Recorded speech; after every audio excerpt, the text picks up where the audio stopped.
Así que ahora sí, vamos a 1 de Samuel, yo creo que ya lo tienes ahí en tu Biblia. 1 de Samuel, capítulo 14.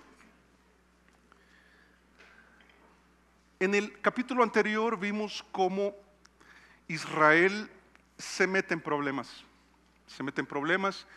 Siempre nos hemos identificado mucho con este pueblo. Nos parecemos mucho, tú y yo nos parecemos mucho.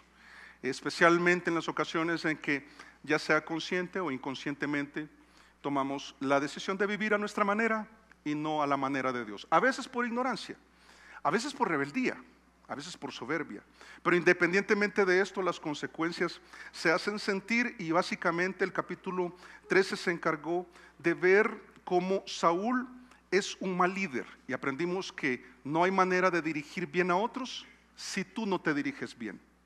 Y él cometió varios errores que terminó poniendo a este pueblo en, literalmente, esto es lo que el texto dice, esta es la palabra que usa, que dice que estuvieron en aprieto, en grande aflicción. ¿Te acuerdas por qué? Porque no pudieron con el enemigo, porque ellos fueron unos cuantos hombres, 3,000 hombres, en realidad fueron 1,000, se le desertaron cuando vieron que los otros eran 6,000 y que venían con todo. Y ni siquiera habían iniciado una guerra y ellos se amedrentaron, se escondieron en algunas cuevas, en peñascos, por diferentes lugares, y se vieron en una situación apremiante, se vieron en ventaja. Como a veces tú te sientes en la oficina cuando la mayoría son incrédulos y te la montan. Ni pido que levanten la mano, yo creo que es la realidad de muchos acá. Al platicar con ustedes me doy cuenta. Es cuando solamente tú eres el creyente entre la familia, o solamente eres tú el que toma las decisiones en fe y por fe, y que esto te hace una oposición y te ves en desventaja de alguna manera. Ahora, siendo muy honestos, Israel está en aprieto por actuar imprudentemente. ¿Te acuerdas? Fue algo, no estaban equipados. ¿Te acuerdas que no tenían ni espada? No había herrero entre ellos. No se estaban esforzando lo suficiente. Y claro, de repente uno termina en aprietos. Ahora, quizás pensando un poco en nosotros, ¿alguna vez has estado en aprietos? Alguien hizo ha estado, estoy. ¿De qué tipo de aprieto? Económico, pastor. ¿Qué le pasa? Económico. A veces la situación es apremiante y es matrimonial, o es con los hijos. A veces tenemos consejerías y uno ve situaciones de vida. Tú me cuentas algunas situaciones en las que la Biblia tiene la solución, por supuesto. Pero a veces yo me quedo como Pablo allá en Gálatas 4:20, cuando dijo estoy perplejo. ¿Sabes que esa palabra lo que significa es me he quedado sin argumentos, sin respuesta, no sé qué hacer? Pablo, es lo que dijo eso. Hay situaciones bien apremiantes, y cuando uno piensa en la de Israel, ¿te acuerdas que habían merodeadores filisteos alrededor? Ellos no tenían armas, habían desertado. De los 330,000 del capítulo 11, solo escogieron 3,000, y de los 3,000 solo fueron 1,000, y de los 1,000 desertaron y quedaron con Saúl solamente 600. Si antes era difícil, ahora peor. O sea, estaban en una situación en la que estaban rodeados, no había manera de solucionarlo, y alguien tenía que hacer algo. Porque a veces tú y yo, cuando nos vemos en aprieto, pensamos que alguien debería resolvernos esa situación, o que debe resolverse esa situación por sí sola, y eso sabemos que no funciona así. Ahora, quizás me da mucha curiosidad pensar cómo has resuelto esos aprietos. En silencio veo. Pues en oración. Perfecto.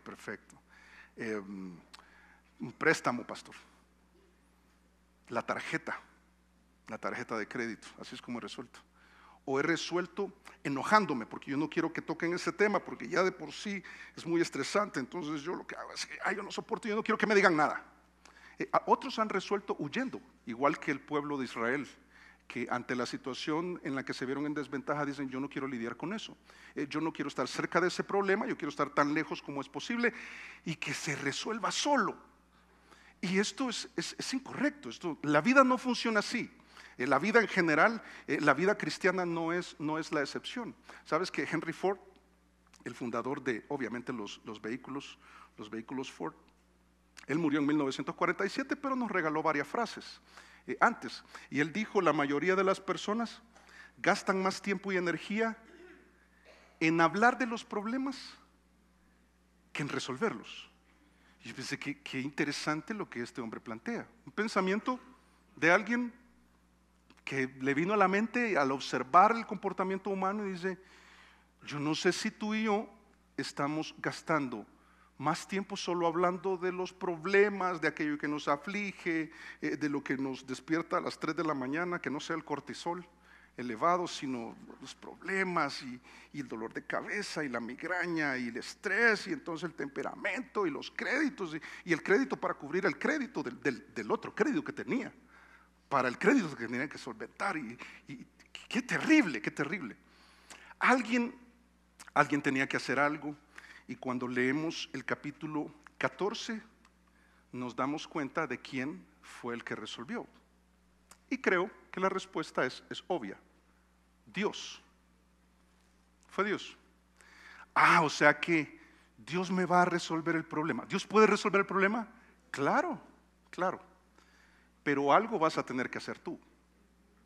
Y en este sentido, el capítulo 14 suelta el protagonismo de Saúl, aunque sigue apareciendo, por supuesto, en la narrativa, pero coloca al frente como el protagonista a su hijo, Jonatán, el que resuelve con determinación, Dice aquí el capítulo 14, verso 1. Dice, aconteció un día, estando en aprieto, según el capítulo 13, dice que Jonatán, hijo de Saúl, dijo a su criado que le traía las armas, ven y pasemos a la guarnición de los filisteos, que está de aquel lado. Y no lo hizo saber a su padre. ¿Sabes que para resolver cualquier situación en la vida, esto yo siempre lo digo en consejería y créeme, es la verdad, es la verdad. Todo problema tiene solución, todo. No, pero el mío no lo conoce, seguramente no lo conozco, pero antes de conocerlo puedo decirte, todo tiene solución, todo. Y la muerte no, pero no es un problema, la muerte es una realidad inevitable, todos morimos. Pero todo tiene solución, todo tiene una manera bíblica de sobrellevarlo o de solventarlo. Y ante esto, Jonatán es el que actúa, que es lo que vamos a ver esta mañana, es cómo es resolver con determinación. Tú tienes una situación que resolver. Y en este momento no ves cómo. Y ves a tu alrededor, no ves cómo. Ves tus manos, tienen unas cuantas armas. Ves hacia atrás, solamente está tu paje de armas. No hay manera. Pero aún así Jonatán dice, pasemos al otro lado. Vas a ver que es un verbo que usa más adelante. Pero sabes que quien resuelve con determinación, porque eso es lo que se necesita, y esta determinación te la da la fe. Si tú tienes fe en lo que la Biblia dice, tú puedes resolver lo que sea, pero vas a tener que ser determinado, como Jonatán. Y lo primero que él hace, que es el modelo a seguir, es que él expresa confianza. Ahí tendrías que escucharte cómo hablas tú en momentos críticos. Si realmente tú crees que Dios puede hacer algo con esa situación que tú no ves cómo, pero estás determinado a hacer algo al respecto. No se va a solucionar solo, no lo van a solucionar por ti. Tú has decidido y has tomado la decisión individual, personal, de hacer algo al respecto. El tiempo por sí solo no lo va a lograr. Jesús lo dijo en Marcos 9:23. Dijo, si puedes creer, ¿qué pasa? Al que cree todo le es posible, y este todo tiene que proceder de la palabra de Dios. Yo puedo llegar a la luna. No. Tiene que proceder de la palabra de Dios. Todo lo que veo en la palabra de Dios, el poder que Él me muestra, la situación que estoy viviendo es apremiante, estoy en aprietos. Pero yo creo que Dios puede.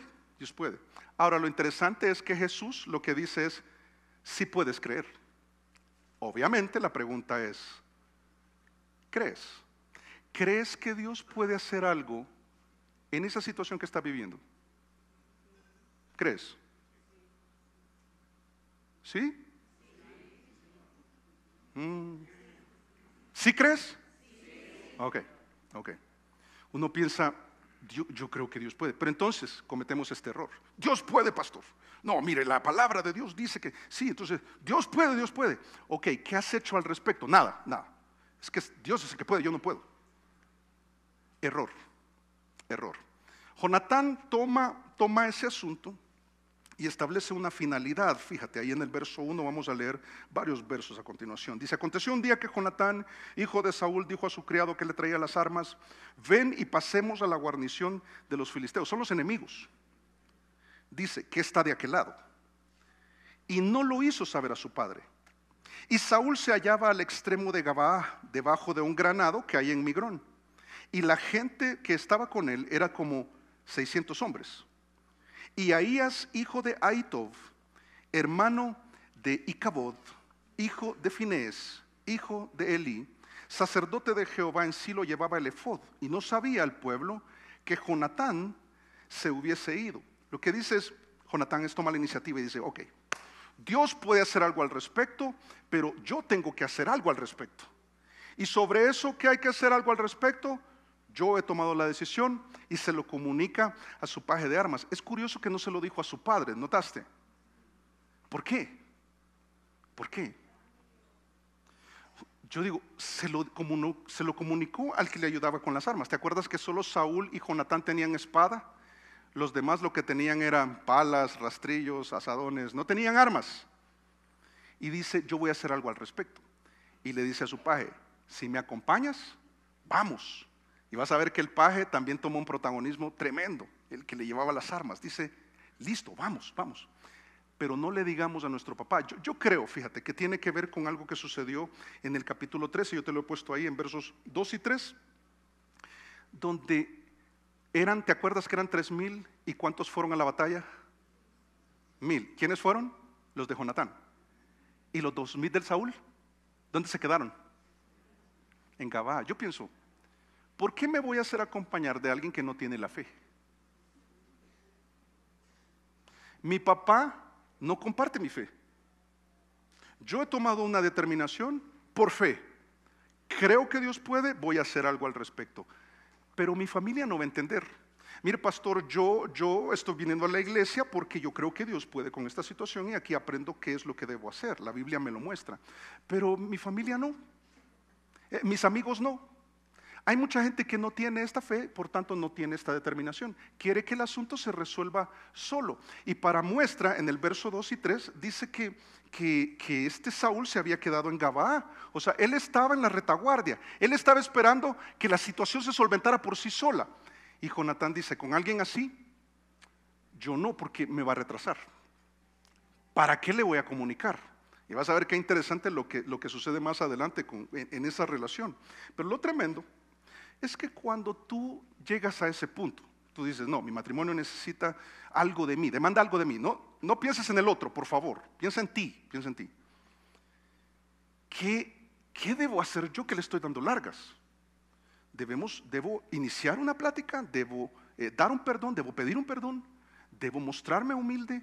Esta situación en la empresa necesita de una decisión y le estoy dando largas. Esa situación en la oficina yo tengo que atenderla. Estas relaciones inadecuadas yo necesito establecer ya qué es lo que voy a hacer de una manera determinada y por fe. Y el que lo tiene que hacer soy yo y lo voy a hacer yo, y el que tiene fe lo determina. Pero Saúl se queda ahí y vas a ver que el texto nos va a identificar que el camino, cuando tú dices: listo, lo voy a hacer, yo voy a hablar de Cristo en mi oficina, yo me voy a dar color, o sea, me voy a exponer como creyente, le voy a hacer saber a todos qué es lo que yo creo, qué es lo que yo he hecho, no me voy a avergonzar del evangelio, voy a hablarle a mi familia, voy a dar testimonio, voy a tomar acción. Ok, ese camino no va a ser fácil. No va a ser fácil. Dice verso 4, siempre ahí en el capítulo 14.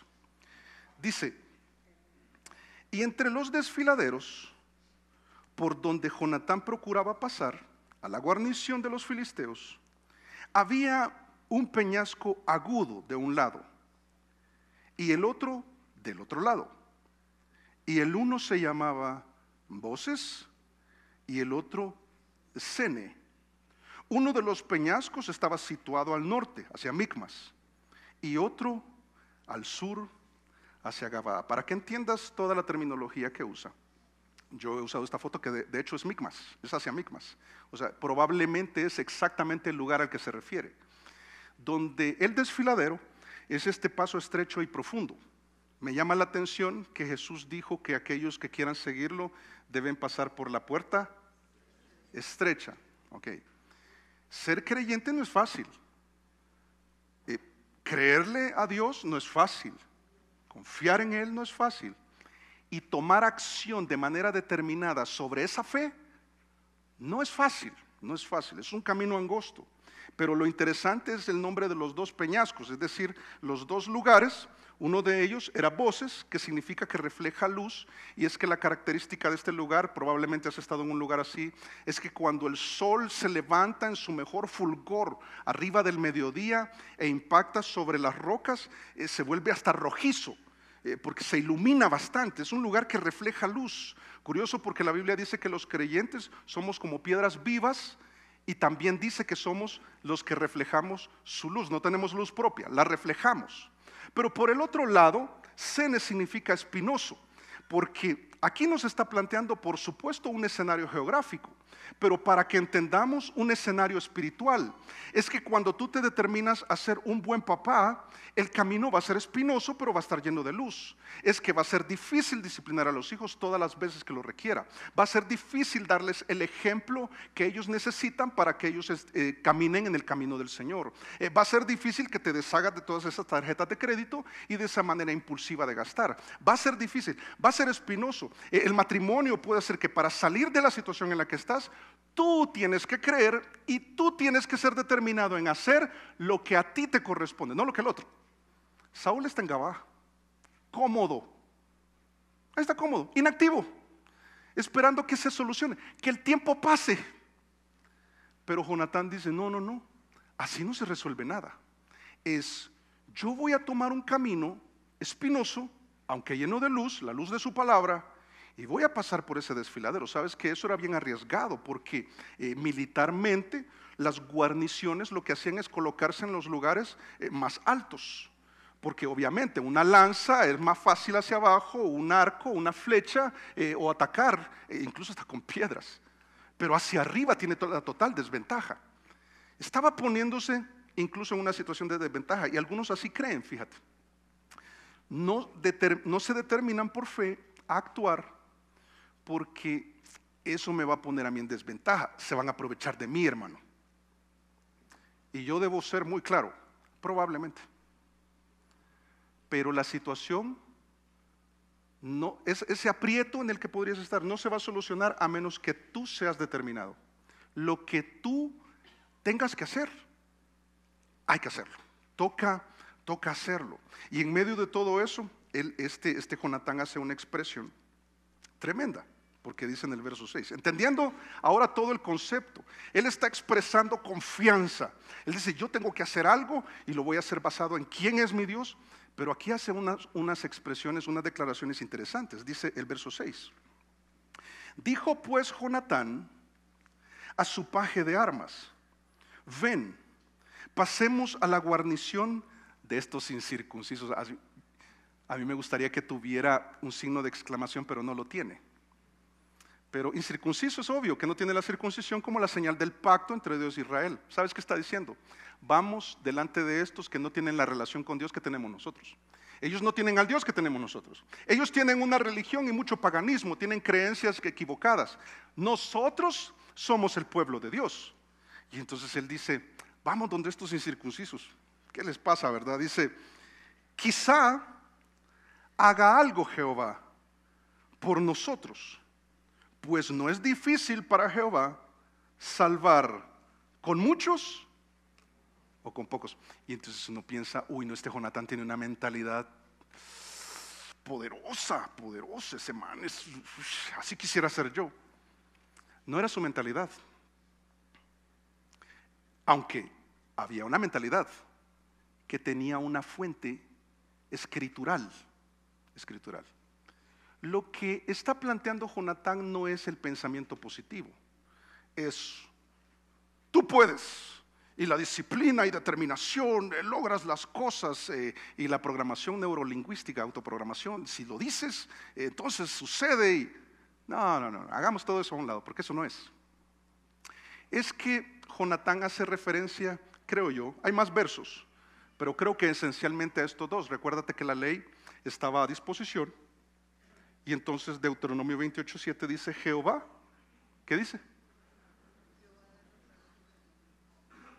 Pero ahí dijo que con poquito, no importa la cantidad. Ya vas a ver dónde lo dice. Dice, Jehová derrotará a tus enemigos que se levantaran contra ti. Por un camino saldrán contra ti y por 7 caminos huirán de delante de ti.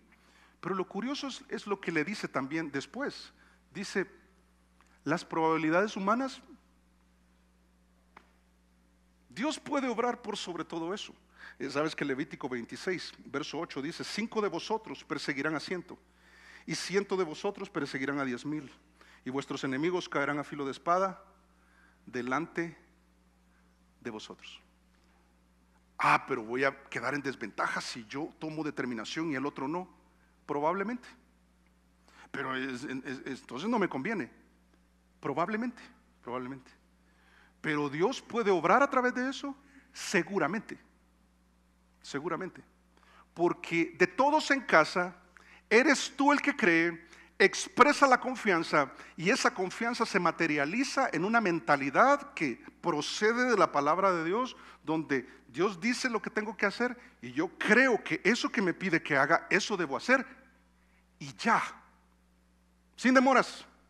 A veces el problema es que queremos demorar la obediencia y demorar la acción de esta fe, y la fe que procede de la palabra de Dios. Lo que estoy diciendo es, ten cuidado de solamente llenarte de un pensamiento positivo y sí, yo puedo, sí, el pastor dijo, sí. No. Es, la Biblia me enseña lo que debo hacer y creo que Dios va a tomar cuidado de esto que yo tengo que hacer, y Él va a proveer y Él va a cuidar. Yo lo que voy a hacer es conforme a lo que la Biblia me dice a mí, y yo voy a hacer lo que se requiere. Pero para hacerlo, para expresar esa confianza, necesitas fe. Mira, la determinación por fe no se basa en la garantía de los resultados, sino en la certeza de la palabra de Dios. Fíjate que él usa una palabra bien interesante ahí. Quizá haga algo Jehová. ¿A qué te suena? ¿A duda? Sí. ¿Seguro? A mí me dio mucho trabajo esta expresión, porque yo digo, ¿cómo alguien que dice, voy por los filisteos, vamos solo nosotros dos, porque Dios puede con 2 o con 600 o con 10,000, Dios puede. ¿Cómo alguien que hace eso, plantea eso, se determina eso? También puede usar la palabra quizá. ¿Sabes por qué? Porque cuando nosotros somos determinados, no tenemos duda de la capacidad de Dios, pero no tenemos garantía de los resultados. Y no dependemos de que el resultado que nosotros anhelamos suceda para que la confianza se confirme. Te pongo otro ejemplo. Si tú buscas en Daniel 3:18, si no estoy mal, lo confirmas. Si no, me reclamas. Sadrac, Mesac y Abednego iban a ser lanzados a un horno vivos. Y la única manera de evitarlo era adorando a un dios falso de ese lugar, ahí en Babilonia. Y ellos dijeron, de ninguna manera. Y entonces el rey los amenazó y les dice, entonces los voy a echar al horno de fuego. Y Sadrac, Mesac y Abednego dijeron, Dios nos puede librar de tu mano y del fuego de ese horno. Dios puede. Pero después Sadrac dice, y si no, igual no te vamos a adorar. ¿Sabes? Él está consciente, Jonatán, está consciente de la capacidad de Dios. De lo que no estamos seguros es de los resultados deseados. No sé si lo logras conectar. Ok. ¿Dios puede darme un trabajo? Claro, Dios puede. ¿Y puede darlo ya? Sí, claro que te lo puede dar ya. ¿Me lo va a dar ya? No sé. El tiempo de Él. ¿Dios puede sanar? Claro que puede sanar. Yo lo he visto sanar. Y todavía hoy en día, claro. Entonces me va a sanar. No sé. Entonces ya no creo. La fe no se basa en la garantía del resultado que deseas, sino en lo que la Biblia te dice del Dios que tienes. Esta es la verdadera fe y es la verdadera determinación. ¿Qué está diciendo entonces Jonatán? Está expresando su confianza porque está determinado y dice: hagámosle y que pase lo que tenga que pasar. Pero Dios puede hacer la diferencia.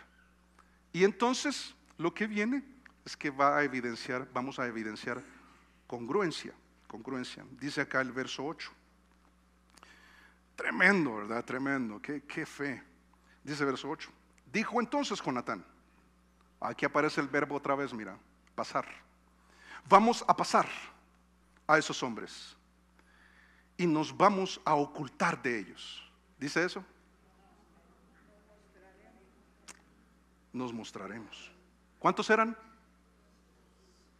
Ok, solo dos. Verso 9. Si nos dijeren así: esperad hasta que lleguemos a vosotros. Recuerden, la guarnición está arriba del peñasco, ellos están en el desfiladero, en desventaja. Y dice el verso 9, si nos dijeren así: esperad hasta que lleguemos a vosotros, entonces nos estaremos en nuestro lugar y no subiremos a ellos. Mas si nos dijeren así: subid a nosotros, entonces subiremos, porque Jehová los ha entregado en nuestra mano, y esto nos será por señal. Es que lo que está pasando es una cosa tremenda, porque pareciera que la fe a veces demanda conductas antinaturales. Entonces, y te lo voy a explicar, por supuesto. Es que la tendencia delante del que amenaza nuestro bienestar, del que ataca nuestra fe, del que se burla, el que nos menosprecia por lo que nosotros creemos y la vida que nosotros llevamos y en medio, y nos ponen en aprietos. El jefe te pone en aprietos, la familia te pone en aprietos, se ponen de acuerdo y presentan argumentos, atacan tu fe, te sientes mal y entonces, como Saúl en cierto momento, te quieres esconder. O como el pueblo desertor, que va a mencionar más adelante, se escondieron en los peñascos, en las cuevas, en donde pudieron. Es antinatural que alguien que tiene fe dice: bueno, si tengo fe, yo creo que Dios puede. Yo creo que Dios puede sacarme de este aprieto. No sé cuándo lo va a hacer, no sé cómo lo va a hacer y no sé si lo va a hacer, pero yo creo. Entonces, ahora lo que voy a mostrar es congruencia, que aquello que yo me he propuesto lo voy a hacer. Y lo que se ponen de acuerdo es varias cosas. En primer lugar, lo antinatural es mostrarse en lugar de esconderse. Es que cuando preguntan quién es creyente, tú dices: yo. ¿Quién es creyente acá en la oficina, verdad? Y tú, bueno, pero ¿y tú eres creyente o qué? Sí, voy a una iglesia. Bien bonita la iglesia. No. ¿Y tú qué? Y le dice al paje: mostrémonos. Yo voy a abrir mi Biblia física en la universidad. Ahí voy a leer, enfrente de todos, ahí, mientras almuerzan. ¿Y qué haces? Leyendo la Biblia. Es fascinante. Sabes que yo en la universidad, que esto fue hace ya ratos, yo creo que la posición del creyente debe cambiar, para bien, por supuesto. Y a mí me costó entenderlo, yo fui muy cobarde, para ser muy honesto. Pero hubo un momento en que yo entendí que los que están mal no somos nosotros. ¿O sí? Quienes están mal son ellos. Y cuando me decían: tú no fumas, yo ni siquiera respondía. Yo decía: ¿y tú fumas? O sea que tu salud, paila, no te preocupa. Como en El Salvador decimos a eso, darle vuelta a la tortilla. No sé cómo sería acá. ¿También? A la arepa. Okay. Aquí nace la expresión voltea la arepa. Voltea la arepa. Y tú no vas a fiestas. No a las que estás pensando. Y tú sí, y no te da miedo que... Y se embriagan. Y cuando están embriagados, ¿no crees que te pueden drogar? Es que darle vuelta a la arepa. O sea, ¿cómo así que ellos van a hacerme sentir mal a mí? ¿Yo por qué? Pero es que son más, pastor. Todos son inconversos, impíos, incircuncisos, hijos de Belial. Entonces, solo yo soy el santo y... No, yo creo que sí, en Cristo somos santos. Pero se pone de acuerdo y le dice Jonatán al paje, le dice, mira, si cuando nos expongamos y nos ven, obviamente, y nos menosprecian, porque van a creer que son desertores, vas a ver, y nos menosprecian al punto que nos dicen subamos, este es como la bandera, va a señal, para que ya estemos de acuerdo, le dice al paje, ya estemos de acuerdo, eso es señal de que Dios los ha entregado en nuestra mano. Pero si ellos bajan, es porque desconfían, ya en una situación militar, y de ser así, mantengámonos firmes. O sea, se prepararon para los dos escenarios. Es que si tu jefe te despide, Dios me va a dar otro trabajo. Pero no seas grito, o sea, no vayas a hacer algo indebido, por favor, hermano, no lo vayas a tomar de una manera incorrecta. No, si te despide porque eres creyente y haces las cosas correctas y no te prestas para hacer algo para evadir impuestos, que quede. Yo no voy a mentir, yo no voy a estar en promiscuidad, yo no voy a estar en esas fiestas para ser aceptado. Yo no, y usted no, yo no. Y tú sí. ¿Necesitas todo eso para divertirte? Yo ya no. O sea, hay que darle vuelta a la arepa. Y entonces viene y lo que hacen me encanta porque se mueven acorde a la fe. O sea, lo acordado es lo hecho. Y dice, verso 11. Se mostraron pues, o sea, ya habían dicho, nos vamos a mostrar, congruentes. Se mostraron pues, ambos a la guarnición de los filisteos. Y los filisteos dijeron, he aquí los hebreos que salen de las cavernas donde se habían escondido. Ahí vienen estos cobardes. Aquí una pequeña pausa.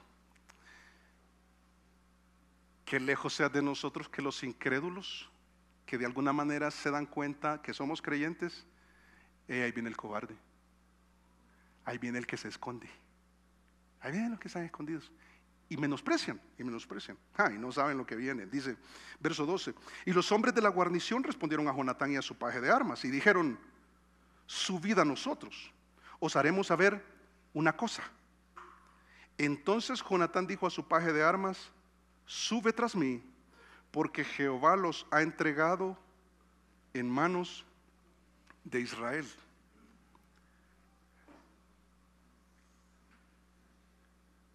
Verso 13. Y subió Jonatán, por eso te puse la gráfica, la fotico.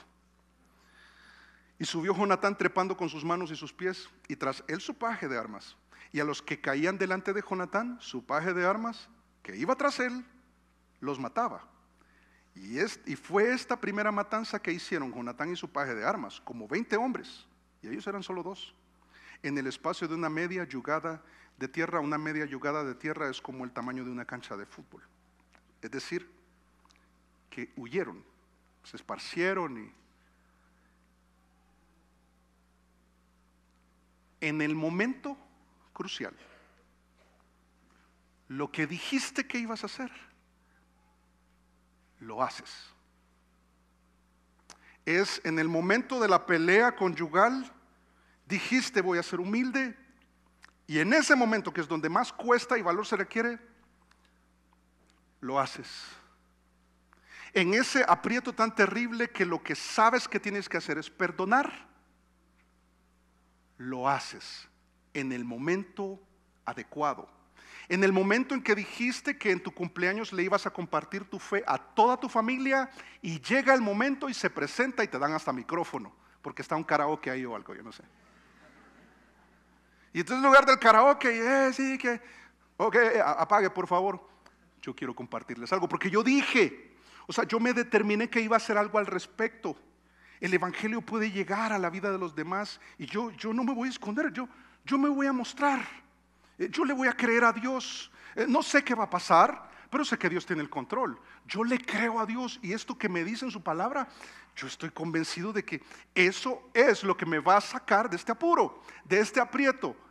Lo que puedo hacer, yo, determinado, A mí me impacta mucho el valor. Yo no sé cuánto, si hubieras sido tú el paje, no, Jonatán, bajémonos un poquito, bajémonos, porque Jonatán nos dice, ok, ya la bandera está lista. Habían acordado que si ellos nos pedían que subiéramos, vamos a subir y les vamos a dar. Les vamos a dar. Y entonces se presenta y entonces le dice, sube tras mí, yo lo voy a herir y tú les das. ¿Listo? ¿Listo? Y entonces va y trepa y empieza la batalla. Y el paje, los que iban cayendo, como que era más fácil. Porque yo creo que son escenarios distintos. Él estaba acompañando y entonces veía ahí al que estaba y entonces, sí. Este se mueve todavía. No se mueve. Y su mamá costura. Que le costure este, ¿verdad?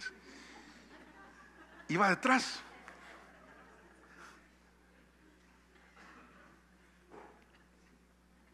¿Hubiera sido detrás? No, sí, vamos. Ok, llegó el momento. Sí, empieza a trepar. Ven, tú acabas con los que yo vaya hiriendo. Entonces, listo. Y se va Jonatán, ¿verdad? Porque no, qué miedo. No, qué miedo. A veces nos detenemos en el momento crucial. Cuando tienes a la persona enfrente, cuando tienes la oportunidad enfrente, cuando tienes el desafío enfrente, pero quieres salir del aprieto, pero no está tan determinado. Y aquí nos evaluamos cada uno. A mí me encanta este salmo, Salmo 60:12, porque dice, en Dios, ¿qué haremos? Qué fabuloso. Yo pienso definitivamente, y Él hollará o pisoteará a nuestros enemigos. No, a mí ellos me pisotean, pastor. Sí, pero es que creo que debemos mejorar en la forma en que nos proyectamos. Porque es probable que la guarnición filistea, al verte, lo primero que piense es, ahí vienen los que se esconden. Ahí viene el que se esconde. Pero dice que Dios pero se esconde. Y atacan, se burlan, menosprecian. Y creo que a veces en lo que fallamos es en nuestra determinación, porque no hay fe. Si no hay fe, no hay determinación. Y si no hay determinación, difícilmente vamos a poder salir de esos aprietos. Actuar con determinación puede sorprender y neutralizar a los que menosprecian nuestra fe. Pruébalo. Funciona. Atrévete, créele a Dios, funciona. Te doy testimonio de eso, lo he visto en otros también. Cuando dejas de esconderte, cuando dices, yo soy creyente, ¿cuál es el problema? Pero es que el pandereta o el que no sé qué, que se burlen. Sabes que yo, siendo inconverso, yo tenía un compañero de colegio, estaba yo no me había convertido. Éramos como 50 en el aula. Y yo ni me acuerdo del nombre, qué pena, pero le decíamos Don King. Don King era un personaje en la lucha, en el boxeo creo que era, que tenía el pelo así, porque este joven tenía el pelo así, le decíamos Don King, y él era creyente. Todos se la montábamos, yo incluido. Pero llegó un momento en que a mí me impactó que él no agachaba la cabeza, y no era orgullo. Y él volteaba la arepa. Lo hizo conmigo. Yo creo que de alguna manera eso me guió cuando yo conocí al Señor más adelante. Yo después le dije, a mí me impacta tu testimonio cuando yo me convertí. Yo dije, claro, cuando eso pasaba, él neutralizaba todo el ataque que estaban haciendo. A veces, imagínate si nos ponemos a llorar, si nos empezamos a esconder, más te la montan, más desprecian, más complicado se vuelve el apuro y el aprieto en el que estás. Cuando estamos determinados y decimos, no, sí, Dios me ha dicho que debo perdonar, voy a perdonar. Dios me ha dicho que debo ser más prudente con mis finanzas, ahí en Proverbios 6, entonces eso es lo que voy a hacer. Dios me ha dicho que debo educar a mis hijos en la disciplina del Señor. Dios me ha dicho que sea obediente a mis padres. Dios me ha dicho que me congregue. Dios me ha dicho que les sirva. ¿Algún problema con eso? Cuando te mantienes firme, yo creo que neutralizas a aquellos que menosprecian tu fe. Pruébalo y me cuentas. Y yo te aseguro que lo que me vas a contar es una historia similar a la de Jonatán y su paje de armas. Ahora, ¿qué hace alguien que actúa con determinación? no solamente es alguien que está ahí expresando confianza o que evidencia congruencia, o sea, lo que dijo que iba a hacer, lo hizo. Sabe lo que tiene que hacer y en el momento crucial lo hace. Esto es interesante, porque fíjate que cuando Dios obre, estos que por fe toman una situación y la resuelven, Dios ayuda, evitan el crédito. Mira el verso 15. Dice, o sea, mataron a 20. Quizás antes de avanzar, piensa en los filisteos, 2 mataron a 20. Estos son ultra saiyajin. Esos 2 son de temer. Pero la manera en que lo magnifica el texto, dice el verso 15, y hubo pánico en el campamento y por el campo, y entre toda la gente de la guarnición y los que habían ido a merodear, también ellos tuvieron pánico, y la tierra tembló. Hubo pues gran consternación. Lamento mucho lo que ha pasado. Tú sabes que en China hubo un terremoto. Yo he vivido 2 en El Salvador. Si quieres probar lo que es un terremoto, visita El Salvador. Uno en 1986, otro en 2001, en enero del 2001, 23 o 30 de enero, y el otro el 30 de febrero. 3 terremotos. ¿Cuánto fue? ¿Qué fecha fue? Del 2001. No hay 30 de febrero. Así de complicado, imagínense.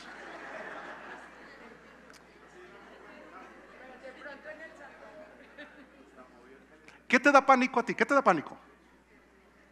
En El Salvador bromeamos mucho con las cucarachas voladoras. Dice que un hombre muestra su valentía cuando entra una cucaracha voladora, porque por lo general hasta los más valientes como yo salimos corriendo. Es la cucaracha. Pero cuando tiembla a 7 grados o más, cuando no puedes sostenerte en pie, es un pánico horrible. A mí me han atracado a tantas cosas, ¿verdad? Que han pasado, que a uno le dan miedo y todo. Pero un terremoto, un temblor fuerte, da pánico. Sin embargo, el pánico es mencionado antes del temblor. Lo que les dio pánico eran aquellos 2 que mataron a 20. Pero para que entiendas el pánico, te pongo en ese escenario. Y entonces es lo que estaba sucediendo. Era algo impresionante. Esa victoria que ellos vieron les puso en miedo y desorientación de los impíos. Miran, cuando tú te mantienes determinado en tu fe y ellos están atacando tu fe con argumentos absurdos, ilógicos, bobos, créeme que si tú te metes a la palabra y contestas con la palabra, das tu posición en Cristo, los desorientados van a ser ellos, y a los que les va a dar miedo es a ellos. Así debería ser, no al revés. A veces nosotros, no, a mí me da miedo que me digan, y que me da miedo que me rechacen, y me da miedo que... No, es al revés. Pero esto solo sucede frente a un creyente determinado. ¡Qué miedo! Qué miedo para los impíos. Pero no solamente eso, sino también una autodestrucción generalizada. Mira aquí en el verso 16 dice: y los centinelas de Saúl vieron desde Gabaa de Benjamín cómo la multitud estaba turbada e iba de un lado a otro y era deshecha. ¿Sabes qué? Lo que estaba pasando es que el miedo fue tal que lo que pasó fue que fue, entonces están infiltrados. ¿Y dónde pasó? En la guarnición. O sea que quizás se infiltraron, quizás hay infiltrados entre nosotros. Y entonces a ti te veo la cara como de hebreo. No, yo te la veo a ti. Y entonces, no, pero ¿cómo así? Y entonces, y empiezan, y ellos solo se están autodestruyendo por lo que hicieron 2 determinados en fe. Es un escenario lamentable cuando uno piensa en el incrédulo, en el impío. Y yo creo que es probable que te van a venir algunos nombres al corazón y a la mente, que uno los observa y viven en miedo, desorientados y autodestruyéndose, en drogas, derrochando el dinero que les cuesta en vicios, destruyéndose mutuamente en su matrimonio, los hijos, los amigos que tienen, situación de autodestrucción. Esa es la vida del impío. Pero qué importante es que en medio de todo eso tu determinación les haga ver esa situación y nos haga ver esa situación, que sea la victoria como el resultado de la fe de un par, de Jonatán y su paje de armas. La fe tuya y la determinación tuya, o tuya y de tu hijo o de tu hija, o tuya y de tu papá, o tuya únicamente en casa y la de alguien, un amigo en Cristo acá en la iglesia, tuya y de alguien más que toma la palabra de Dios, cree a Dios, la aplica en el momento crítico con determinación, y entonces ese apuro no tardará en solventarse. Dios va a obrar hasta ese momento y no antes. Éxodo 23, 27 dice: yo enviaré, ¿el qué enviaría a Dios? Mi terror. Dios está ahí, obrando de esa manera, delante de ti, y consternaré a todo el pueblo donde entres, y te daré la cerviz de todos tus enemigos. Yo creo que el creyente, si le contestas bíblicamente, debería quedar aterrado. No, pero es que usted no conoce a mis compañeros, son terribles. Seguramente, yo me acuerdo de los míos. Me acuerdo que mi mejor amigo en lo académico era ateo. Y a veces me gustaba dejarlo pensando. Entonces, si esto es así, entonces convénceme de esto. Luego hablamos. Mira, la Biblia lo que dice es esto. Pero la Biblia es esto. Entonces si la Biblia es eso que tú dices, ¿por qué esto dice aquí y esto dice allá? Porque desorientado, y seguí en su vida de autodestrucción. Y yo pienso, qué difícil. Pero necesitamos tomar valor, tomar fe, tomar la palabra y entender nuestra posición real. Primera de Juan 5:4 dice: porque todo lo que es nacido de Dios vence al mundo. O sea, el potencial lo tenemos. Dice: y esta es la victoria que ha vencido al mundo. ¿El qué? Nuestra fe.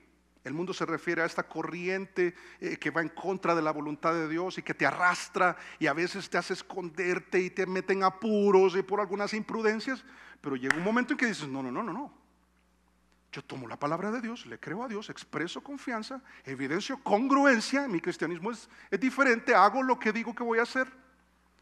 Y luego, cuando veo a Dios obrar, que dice que Él produce el terror, evitamos el crédito, porque fíjate que aquí es donde otros no lo hacen. Dice el verso 19: pero aconteció que mientras aún hablaba, me adelanté. Es el 17, dice: entonces Saúl dijo al pueblo que estaba con él: pasad ahora revista y ved quién se haya ido de los nuestros. Pasaron revista y aquí que faltaban Jonatán y su paje de armas. O sea, estaba diciendo: ¿y a razón de qué está sucediendo todo esto? ¿Quién está detrás de esto? Y dice: Jonatán y su paje de armas. Y ellos eran 600, imagínate, escondidos. Los que se atrevieron fueron ellos. Y ahora sí, dice verso 18, dice: y Saúl dijo a Ahías era el sacerdote, ¿te acuerdas? Por cierto, un sacerdote descalificado, hijos de Elí, ellos ya no tenían por qué serlo.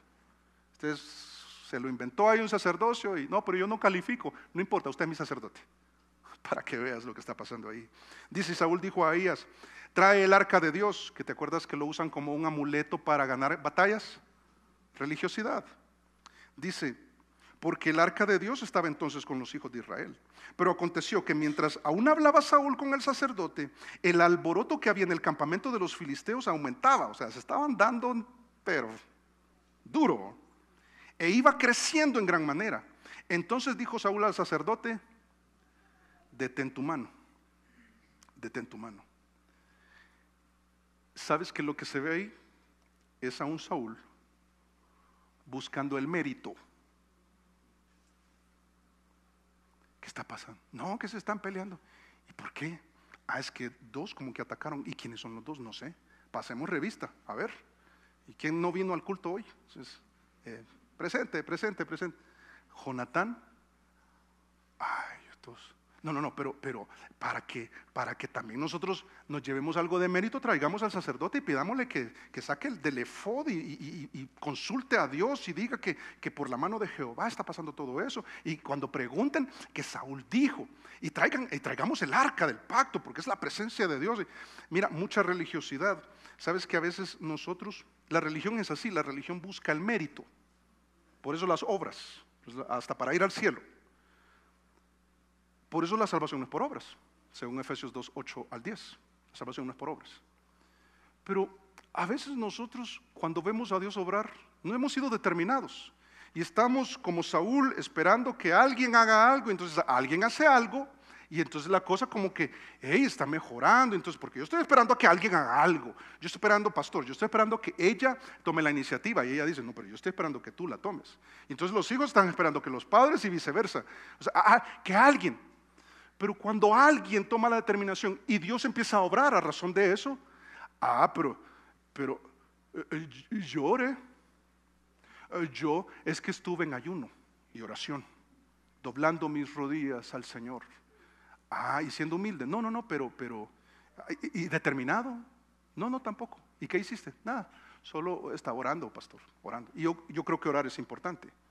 El problema es espiritualizar el asunto y no hacer nada al respecto. Y lo que buscó es, por medio de la religiosidad, tomar un poco del crédito, absurdo. Te lo digo de una manera más concreta. No vas a resolver ese aprieto con religiosidad. No lo vas a resolver. Es más, cuando Dios ya lo resolvió. Porque alguien sí actuó por fe con determinación. Y esto es Jonatán y su paje de armas. Y entonces verso 20.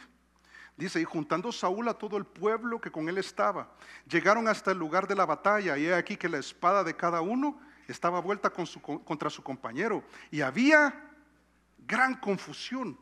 Y los hebreos que habían estado con los filisteos de tiempo atrás y habían venido con ellos de los alrededores al campamento, se pusieron también del lado de los israelitas que estaban con Saúl y con Jonatán. Los desertores cobardes traidores que se habían unido a los enemigos. Cuando vieron que, no, ahora sí se puede. Entonces, ¿y quién lo ganaron? Nosotros. ¿Y quiénes estaban? Ahí estaba yo. ¿Por qué te tratas de llevar el mérito si solamente el mérito de otro, de Dios principalmente? Pero no solamente estos desertores traidores, sino el verso 22. Asimismo, todos los israelitas que se habían escondido en el monte de Efraín, es decir, los desertores cobardes. Unos eran los desertores traidores, se unieron a las filas de enemigos. Otros se los escondieron, los desertores cobardes. Y dice el verso 22, oyendo que los filisteos huían, también ellos los persiguieron en aquella batalla. Y el texto termina con esto, mira, porque hasta ahí vamos a llegar, no vamos a desarrollar todo el capítulo. Claro, cuando es el otro el que se sacrifica, cuando es el otro el que hace algo al respecto y yo me veo beneficiado, yo me quiero llevar el crédito. Y yo he estado, como dije, ¿verdad? Ayunando y orando y sirviendo y diezmando y ofrendando. No se vale. No funciona así. No funciona así. Porque fíjate que lo valioso que nos muestra al final el verso 23, que es hasta donde vamos a llegar, es que identifiquemos no solo la victoria de la fe, no solo lo vano de la religión, sino también algo muy valioso, es que el mérito de Dios, dice verso 23 y con el cual terminamos, dice, así salvó Jehová a Israel aquel día, y llegó la batalla hasta Betabel. Fácil la pregunta, fácil. ¿De quién es el mérito? ¿De quién es el mérito de tu salvación y la mía? Somos más que vencedores, dice la Biblia, por aquel que nos salvó, aquel que nos amó. Somos vencedores, no vivamos como que no lo fuésemos. Somos vencedores. Hemos vencido al mundo, ¿y cómo? Con nuestra fe. O sea, podemos ir en contra de la corriente. Podemos pararnos firmes, podemos tomar decisiones en fe sin la garantía de que lo que nosotros pretendemos se va a lograr, pero es que es Dios para nosotros lo importante y es la palabra de Dios la confiable. La garantía de los resultados no lo sabemos, el momento tampoco, pero cuando llega el momento en que Dios te saca de ese apuro, alguien, yo no sé, un plan financiero provisto por los principios bíblicos que dentro de 2 años te saca de esa situación financiera, o te provee de un abogado o de un financiero o de un médico o de un hermano, de un contacto que consigue ese trabajo que estás anhelando, o de ese medicamento, de ese viaje que necesitas hacer, de ese negocio del cual depende que tu empresa siga adelante. Yo no sé, cualquier escenario, y se resuelve. Cuando reconoces que te mantuviste en fe, determinado, cuando el momento crítico llegó y actuaste de manera congruente, le das el mérito a Dios. Se lo das. El texto lo hace. ¿Dónde está Jonatán a todo esto? No sé si te diste cuenta. Saúl trae el arca, y que esto, ¿y quién fue? Jonatán y su paje. Pero Jonatán no es, yo fui, ¡hey! No pasen revista. Ven, y el paje de armas también. Así que, nosotros dos, ¿los ves en eso? No están en eso. Cuando el texto termina diciendo así lo sacó del aprieto. Y fue Dios. Pero así se refiere con determinación, por fe. No de otra manera, no antes. Salmo 115:1 dice: no a nosotros, oh Jehová, no a nosotros, dice de nuevo, sino a tu nombre da gloria, por tu misericordia, por tu verdad. Qué importante estar enfocado. No debemos actuar con fe y determinación solo para obtener lo que nos proponemos, sino para dar el mérito a quien debemos, y es a Dios.